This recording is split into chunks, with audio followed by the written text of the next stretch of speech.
హిమాచల్ ప్రదేశ్లో జరిగినటువంటి ఒక దారుణమైనటువంటి ఘటన అసలు హిందూ సమాజం భవిష్యత్ ఏంటన్న భయాన్ని తెప్పిస్తోంది. ఎందుకంటే దేవభూమి అని పిలుచుకుంటారు.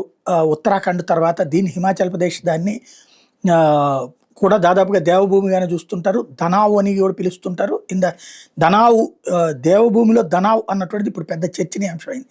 ఏంటంటే ఓ 14 సంవత్సరాల కుర్రోడు ఇమ్రాన్ అనేటటువంటి అతనికి మౌల్వీ ఒక అతను డబ్బులు ఇచ్చాడు. హిమాచల్ ప్రదేశ్లో ఇప్పుడు కాంగ్రెస్ గవర్నమెంట్ నడుస్తుంది.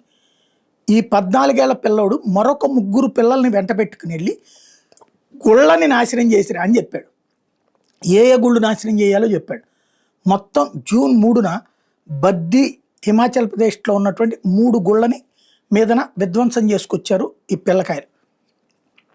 ప్రత్యేకించి విగ్రహాలను అపవిత్రం చేయడం, అలాగే ఆ ప్రాంతంలో గొడవ చేయడం, ఎవరైనా అడ్డుపడితే చంపేయమని చెప్పాడట. ఇందులో ఒక అమ్మాయి కూడా ఉంది, 3లో కూడా చిన్న పాప అనమాట. ఓవరాల్గా ఈ పిల్లలతో చేపిస్తే వాళ్ళు బాల నేరస్తులు అవుతారు కదా, వాళ్ళకి ఇక శిక్షలు ఉండవు కదా, ఆ తర్వాత 18 ఏళ్ళు వస్తే బయటకు వస్తారు కదా. అంటే ఎలాంటి ఉన్మాదం వైపుకు ముస్లిం పిల్లల్నే తీసుకెళ్తున్నారు ఈ మత గురువులు ఆలోచించాల్సి ఉంది.